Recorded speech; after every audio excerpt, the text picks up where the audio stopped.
Are thread repair coils, aka helicoils, a good alternative to heat seat inserts for adding threads to your 3D prints? This, as well as the questions how simple nuts and pockets perform, and some stress assessment to find out if we could have predicted the failure load with only the material properties and geometry, is something I'll try to answer in this video. Let's find out more. Guten Tag everybody, I'm Stefan, and welcome to CNC Kitchen. Squarespace sponsored a part of this video. Creating your own beautifully looking website is so easy, and you can try it out yourself by visiting squarespace.com/cnckitchen. Considering the view count on my other two videos on threaded inserts, you seem to really be interested in that topic. Adding threads to your assemblies doesn't only make them look better, it also increases their functionality by adding strength to the connections and adds a reliable way to assemble and disassemble them. I got tons of questions and suggestions below the last videos, and today I'll be tackling a couple. One of the easiest and most inexpensive solutions for adding metal threads to your prints is using regular nuts that you can embed in a couple of different ways in your prints. We'll be testing a pocket on the side of your part in which we slide the nut, and also a pocket below our print in which we firmly seat a nut. Keep in mind that this method can't always be used if you don't have access from the back or from the side. Also, in comparison to the other methods, it can be sometimes hard to get a proper fit. If the pocket is too small, installing the nuts can be difficult.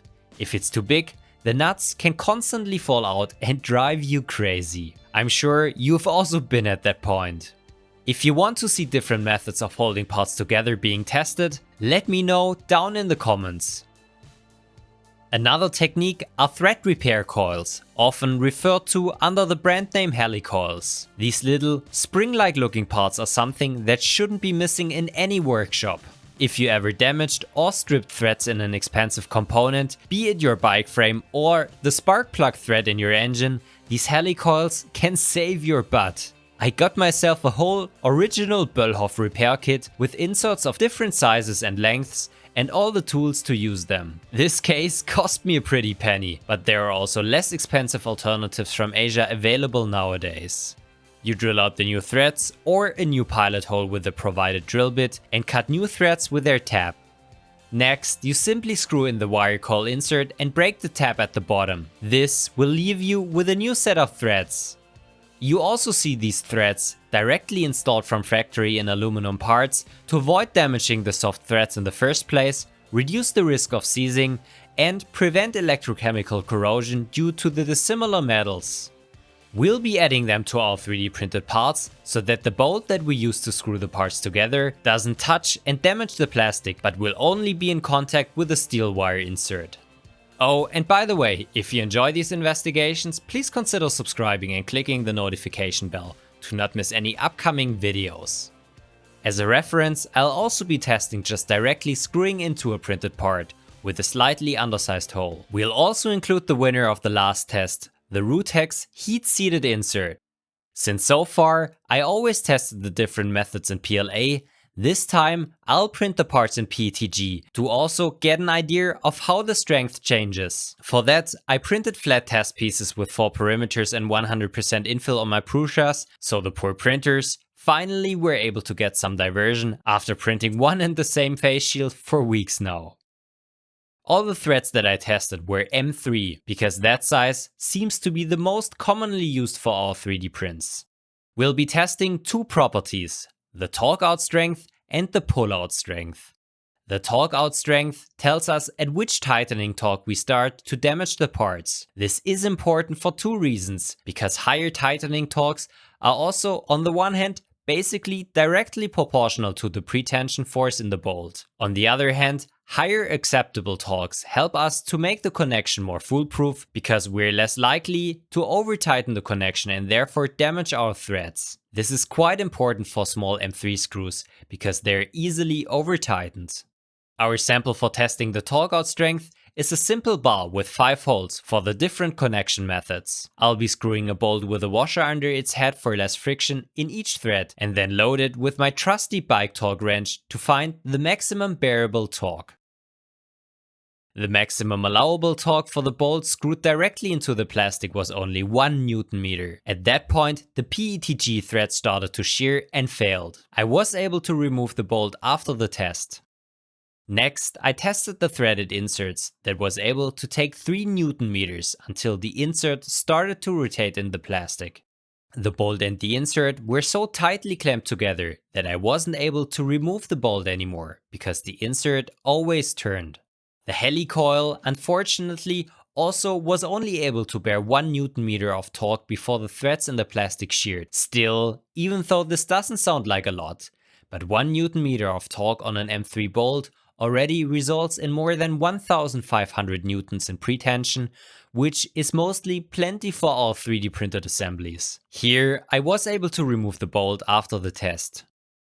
Next came the nut in the side pocket. I expected a lot, but I wasn't able to load it more than 2 Newton meters. At this torque, the PETG failed in compression and the nut dug into the material. I wasn't able to remove the bolt anymore because it jammed with the nut that just rotated in its pocket. The last test was very similar, only that here the nut was added from the bottom and not the side. This part failed due to the same reason and with the same failure mode as the last one, and the nut dug into the material at roughly 2 Newton meters. Let's next get to the pull-out test, in which we evaluate how much axial load a specific threading method is able to bear until it fails. This is important because it shows us which technique is capable of bearing the most amount of load and can clamp our parts together the tightest. I loaded the samples into special holders on my DIY universal test machine. The test pieces, of which I tested 3 of each type, are placed in the lower jig, and a small metal plate is in the upper one that serves as support for the bolt that is screwed into the sample. The universal test machine will load all the parts at the same speed for more comparable results. The samples in which I directly screwed the bolts into failed on average at 118 kilograms.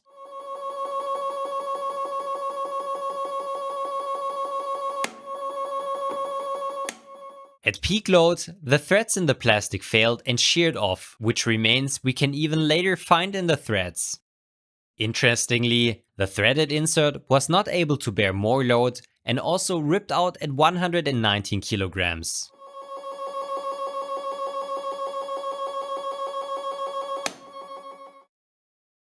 The helicoils also failed at the same load and sheared the plastic threads on average at 120 kilograms.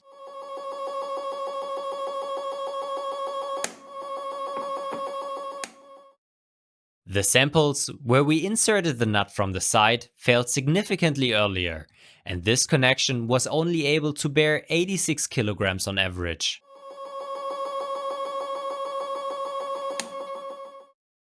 The nut sheared mostly clean through the sample.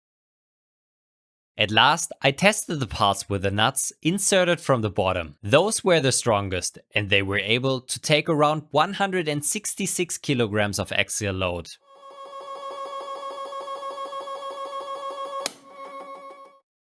These parts failed quite violently and they ripped a huge crater out of the part. So the simple method of adding metal threads to your parts really seems to be feasible. Comparing the PETG results to the previous PLA ones also shows that even though it's more ductile and doesn't shatter that fast, it's not as strong as PLA. In order to explain why the bottom pocket performed better than the side pocket and also how we could have predicted the performance of the 3 other methods, let's do some strength analysis. I'll go over it briefly, but the formulas are available on my website if you want to go through them again. So the reason why I built my universal test machine in the first place year back was so that I can test dog bone samples and measure the material properties of 3D printing materials. The main material property that we need for our assessment is the tensile strength of the material, and for the PETG I used, this is roughly 50 megapascals. We'll be taking a look at 2 different failure scenarios. Whichever comes first should size our part. The first one is shear out. A shear load is a load when basically 2 surfaces, real or imagined, slide over each other. In our case, for example, the insert or the threads shearing out of the plastic. For the inserted nuts, it's the material above the nut shearing out of the rest of the material. The shear strength of a material is not the same as the tensile strength and is not the most easy to test. I don't have any values for it. Still, we can apply the von Mises theorem, which is applicable for mainly ductile materials, and calculate an estimated shear strength by dividing the tensile strength by the square root of 3. Next, we measure or calculate the effective shear surface, and for example, with the thread and the insert, this is the cylinder where the metal meets the plastic. For the nuts, it's hexagon shaped. Now, we just multiply the shear area with the shear allowable and get the theoretical failure load. Let's see how these values compare to the test. They clearly show which the strongest and weakest connection is, and are just a bit higher. Not spot on, but still not too bad. Interestingly, if we would have calculated the allowable shear strength with the Tresca theorem used for really ductile materials, we basically would have been perfectly on the money. But that's a bit like throwing darts on a wall and then drawing the dartboard around it. I'm a metal engineer by trade, so I don't have a ton of experience with polymer stress analysis. If you know more about equivalent stress calculations for plastics, please let me know. With this calculation, we also now understand why the screw that was directly in the plastic was just as strong as the helicoil. Even though the shear diameter was higher, the resulting shear area was basically the same, due to being shorter. Makes sense. But let's not forget compressive failure, which is only important for our nut connection, because they press directly against the PETG. Because I don't have any measured compressive strength values, I'll be using the tensile strength, which is mostly close enough. The compressive strength area is the top surface of the nut, and by multiplying that with the compressive strength allowable, gives us a predicted failure load. Interestingly, the one for the sample with the pocket below the part is quite a bit lower than the shear failure, and also the final strength we saw on the test. Though it didn't fail earlier, probably because, due to the plastic deformation, loads distributed more evenly and over a bigger area, making it significantly stronger. This just shows that even though you can use stress analysis for your parts, predicting the real point of failure can be challenging and requires quite a bit of experience with the material and the product, so be aware. There can be several more reasons why the results differ, like anisotropic material behavior, inaccurate material properties, remember our shear strength estimation, and that in general, the exact point of failure can sometimes be very hard to predict due to the plasticity and nonlinear material behavior. Still, we were reasonably close and were able to show the trends nicely. So if you size your parts, always apply reasonably high margins of safety, especially for safety critical applications. The stress assessment part might have been too quick for some. So if you want to follow along at home and take a second look at the graphs, I added the formulas and the use dimensions on my website that I created almost a year ago using today's video sponsor Squarespace. Squarespace is the all-in-one platform to build a beautifully looking online presence. Launching your own website using one of the professional templates that Squarespace provides and then customize it to your needs is super simple. Ever since I've created my own site, I've been posting write-ups for each of my videos, containing all of the informational graphs and additional pictures. Creating a blog post, for example, is done in only a matter of minutes using the super easy online editor, and the end result looks better than I could have ever done manually. And if I look for something specific, they have a great help center and 24/7 support all year round.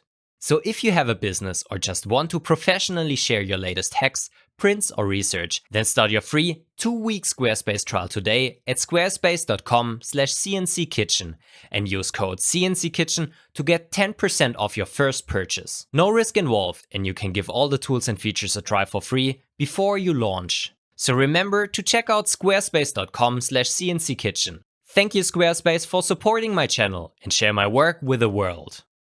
In summary, we have seen that thread repair coils, at least the type that I've used, are no real alternative to heat-seated threaded inserts in 3D prints, because they only marginally add pull-out or torque-out strength in comparison to directly screwing into the plastic.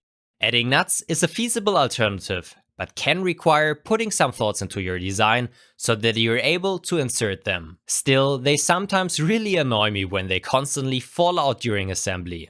In my opinion, heat-seated inserts are still the king for durable connections that you want to use over and over. But what's your opinion? Which method do you prefer and why? Discuss down in the comments.